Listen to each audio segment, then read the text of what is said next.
Hello students, let us continue narration.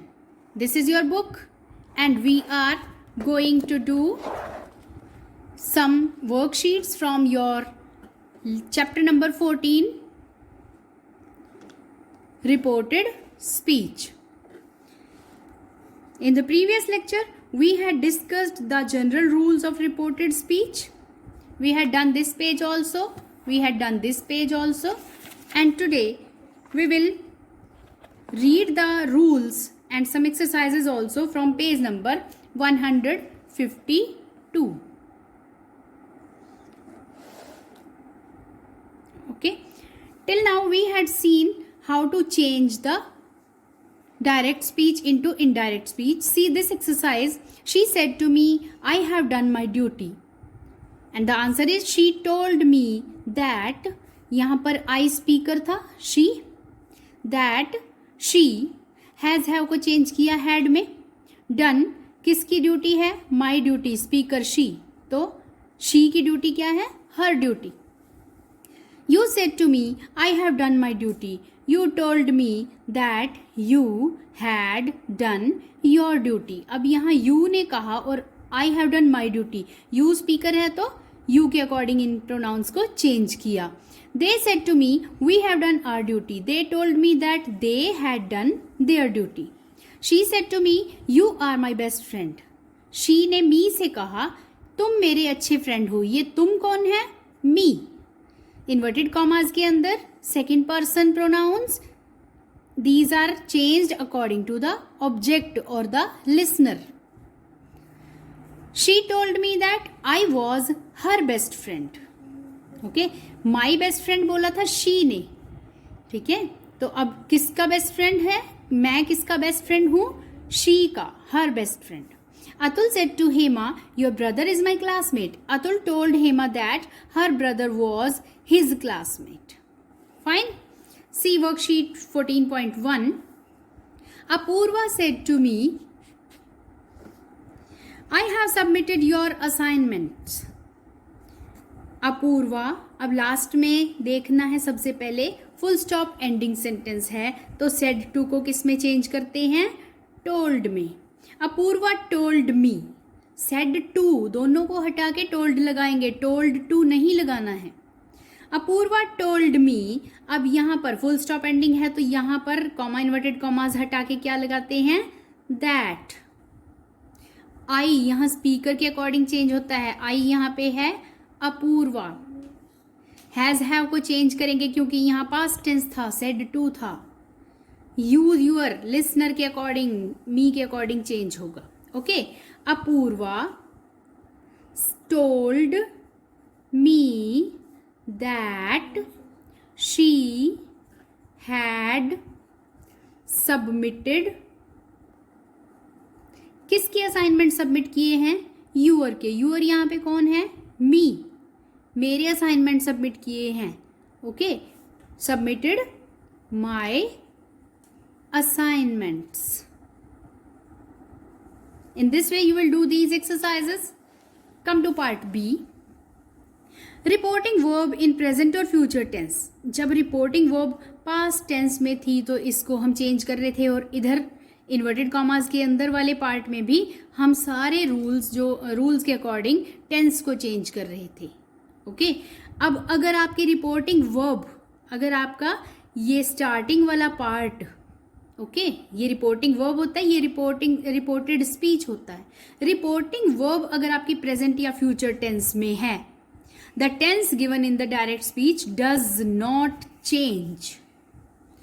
अगर आपकी reporting verb present tense या future tense में है तो the tense given in the direct speech does not change. However changes in pronoun take place as per rules. Changes in pronoun होंगे लेकिन tense change नहीं होगा. See the examples. He says I am the best footballer. He says वह कहता है, present में है. She will say future में है. Okay. The doctor says present में है. तो प्रेजेंट या फ्यूचर में अगर है तो इन्वर्टेड कॉमास के अंदर जो टेंस है, टेंस क्या क्या है? I am the best footballer, am. I have saved his life, have saved. I do not charge any fee, do not charge. ये आपके टेंस शो कर रहे हैं. तो इनको आपने पास्ट में या किसी और टेंस में नहीं बदलना, इसी टेंस में सेंटेंस रहेंगे. बाकी जो प्रोनाउंस हैं, हिज है, ओके, आई है, आई है, आई है, ये चेंज होंगे रूल्स के according. See the changes. He says that he is the best footballer. Second, she will say that she has saved. यहां पर आई के साथ हैव था, आई हैव सेव्ड, लेकिन इधर हमारे पास सब्जेक्ट शी हो गया तो हैज लगेगा. She has saved his life. The doctor says that he does not charge any fee. Doctor ने कहा था आई डू नॉट चार्ज, आई के साथ डू नॉट लगा था, लेकिन जब यहाँ पे ही आ गया, प्रोनाउन आपका चेंज हो गया, तो he does not charge any fee. C the exercise. Exercise 14.2. First one, he will say, I need more money. Will say future tense में है, तो he will say that. That क्यों लगाया? क्योंकि लास्ट में फुल स्टॉप एंडिंग है. He will say that किसको money की जरूरत है? he को. That he, इसमें I के साथ need था, तो he के साथ प्रेजेंट टेंस ही रहेगा, लेकिन s लग जाएगा. He needs more money. Let us do one more sentence. ये इधर वाला करते हैं. My mother says, I love my family the most. My mother says present tense में था, तो says का says रहेगा. फुल स्टॉप एंडिंग है, तो हम यहाँ पे that लगाएंगे, कॉमा, इन्वर्टेड कॉमास को हटा के. I love my family the most. I love, I कौन होता है? स्पीकर. कौन है speaker? My mother. My mother is a woman and woman के लिए हम यूज करते हैं she. My mother says that she, love था, present tense, simple present, I के साथ love था, she के साथ क्या बन जाएगा? loves. She loves किसकी फैमिली को? मदर की. she की फैमिली, तो क्या लिखेंगे? she loves her family the most. This is the way you will do these exercises, these sentences. Come to the next point, C part, universal और general truths. कल आपको पिछले लेक्चर में बताया था कि यूनिवर्सल या जनरल ट्रूथ अगर आपके इन्वर्टेड कॉमास के अंदर वाले पार्ट में है, तो उसको आप चेंज नहीं करोगे, एज इट इज लिखोगे. Okay. The tense of the direct speech does not change if the reported speech conveys some general or universal truth. Study the sentences carefully. Study carefully the given examples. Direct speech, indirect speech. Grandfather said, The sun is a big ball of fire. अब आपने, पहले तो हम ये देखते हैं कि यहाँ टेंस कौन सा है, फिर हम देखते हैं लास्ट में फुल स्टॉप है या क्वेश्चन मार्क है. और एक चीज अब क्या देखनी है कि ये जो सेंटेंस है, ये कोई जनरल या यूनिवर्सल ट्रूथ तो नहीं है. अगर है तो चाहे यहाँ पे सेड है, चाहे प्रेजेंट टेंस है, पास्ट है, फ्यूचर है, हमें इसका टेंस चेंज नहीं करना. This is the rule. Universal और जनरल ट्रूथ्स, जिस सेंटेंस में रिपोर्टेड स्पीच में जनरल या यूनिवर्सल ट्रूथ होगा, उसके टेंस को हम चेंज नहीं करेंगे. Grandfather said the sun is a big ball of fire. Grandfather said that the sun is a big ball of fire. Second, the preacher said, preacher होता है उपदेश देने वाला, उपदेशक. The preacher said work is worship. Work is worship, काम ही पूजा है. एक general truth है, एक यूनिवर्सल ट्रुथ है. The preacher said that work is worship. They said honesty is the best policy. They said that honesty is the best policy. In this way you will do it. Let us see some examples also.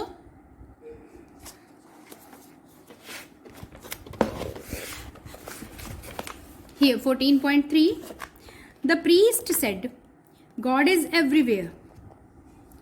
The priest said that God, G capital ही लिखेंगे God में, that God is everywhere. See this one also. They said Rome was not built in a day. रोम एक दिन में नहीं बना था, ये जनरल ट्रूथ है. रोम एक कंट्री का नेम है, पुराना नाम रोम था और आजकल उसको इटली कहते हैं. ओके, तो रोम, जब रोम एक बहुत बड़ा रोमन साम्राज्य था, आपने पढ़ा होगा एसएसटी में, तो Rome was not built in a day. अगर कोई काम कहना हो ना कि जिसमें बहुत टाइम लगता है, कि पेशेंस रखो, बहुत काम होता है, बहुत करना पड़ता है, तब रिजल्ट्स मिलते हैं, तो ये प्रोवर्ब बोली जाती है. Rome was not built in a day. Rome इतना बड़ा साम्राज्य भी एक दिन में नहीं बना था. Okay, this is general truth. और एक ये प्रोवर्ब है.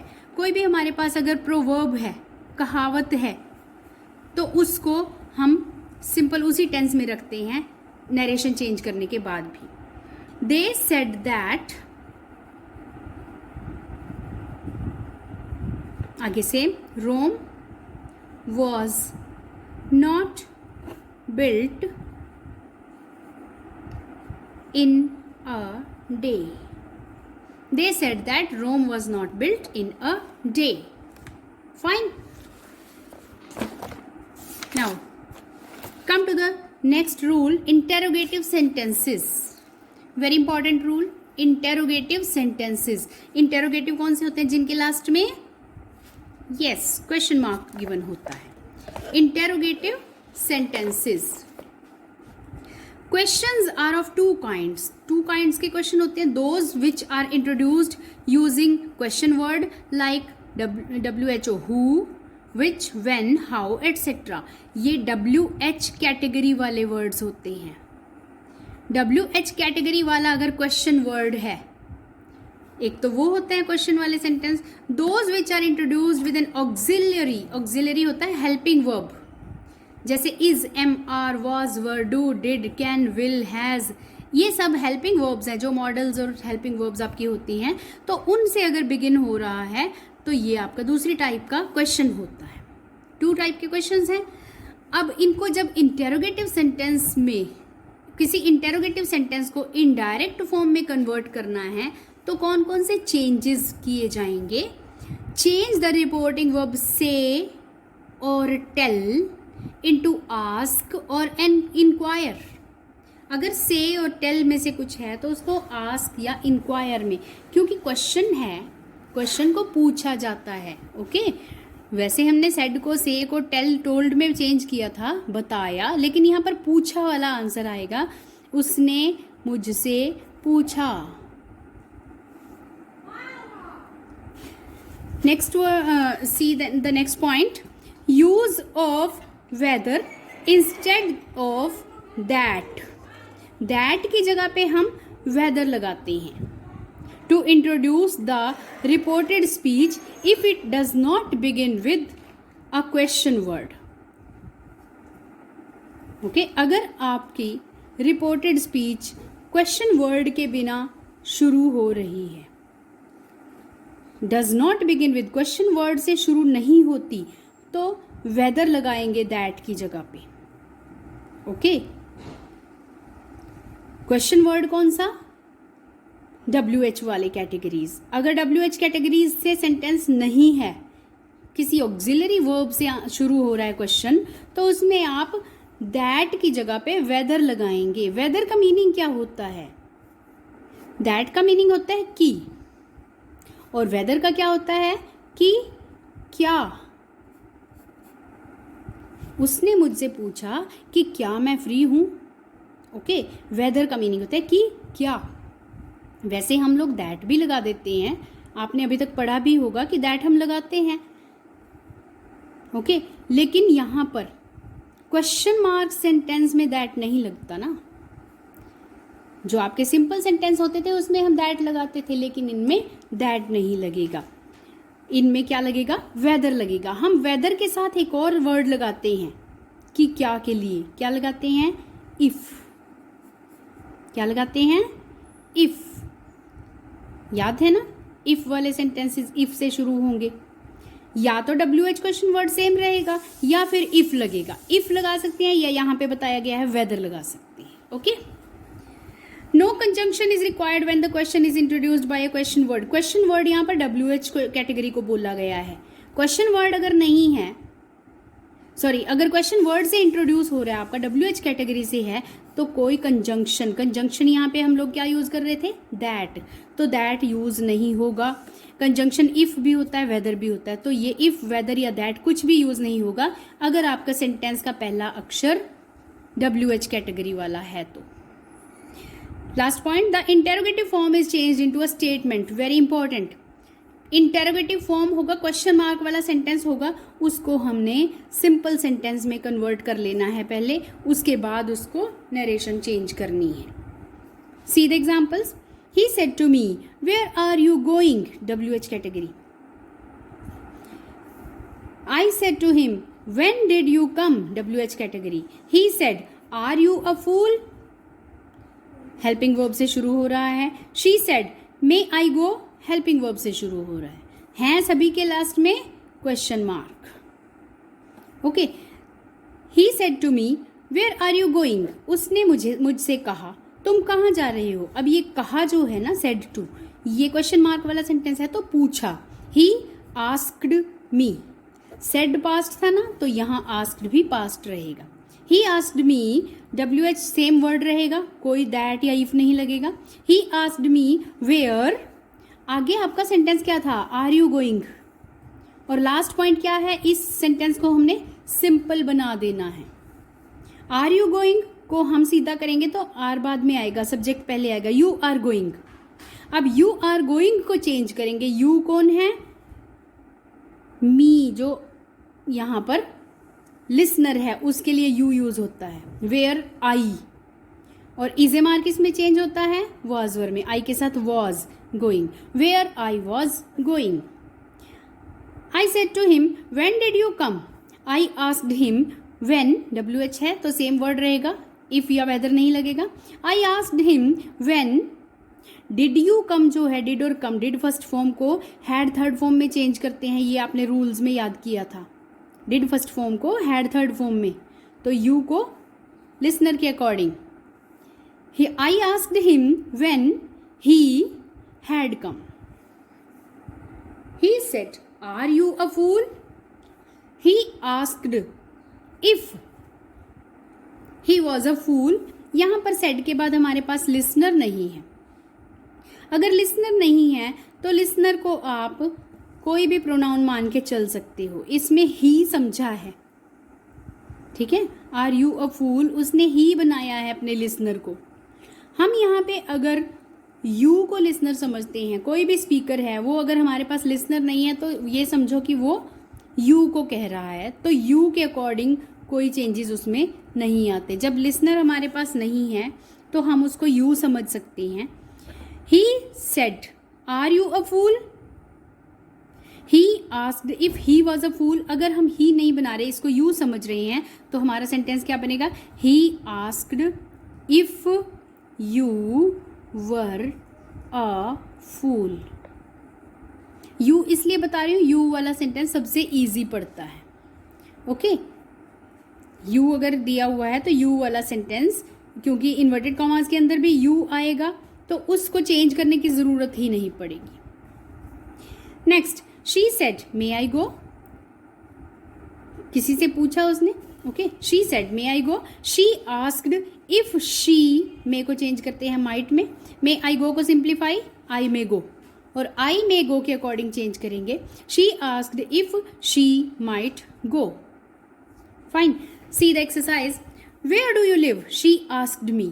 अब ये पार्ट चाहे बाद में गिवन है, इसको आपने स्टार्टिंग में ही ले आना है। शी आस्क्ड मी, अब हमारे पास WH वर्ड है तो सेम रहेगा, लेकिन ये स्मॉल हो जाएगा W। बच्चे कैपिटल लिख जाते हैं, सेम कैपिटल नहीं लिखना, सेंटेंस के बीच में आया है। शी आस्क्ड मी वेयर, आगे डू यू लिव को simplify, do does first form, ठीक है, तो ये सिंपल प्रेजेंट टेंस है तो यू और लिव समझेंगे इसको। वेयर आ गया क्वेश्चन वर्ड, वेयर। यू कौन है, listener, me, me means I, where I, और डू और live, do does first form जो होता है, प्रेजेंट टेंस होता है तो आई के साथ भी फर्स्ट फॉर्म ही रहेगी, where I live. See this side also, एक सेंटेंस यहाँ से करते हैं. When will you return, she asked me, she asked me, WH same word. When, you कौन है, मी के लिए आई, और विल को चेंज करेंगे हम, क्योंकि यहाँ पे आस्क्ड है, विल को वुड में चेंज करेंगे. यू विल रिटर्न को हम क्या समझेंगे पहले, विल यू रिटर्न को यू विल रिटर्न समझेंगे सबसे पहले. When will you return, when I would return, when I would return. In this way you will be able to do this exercise.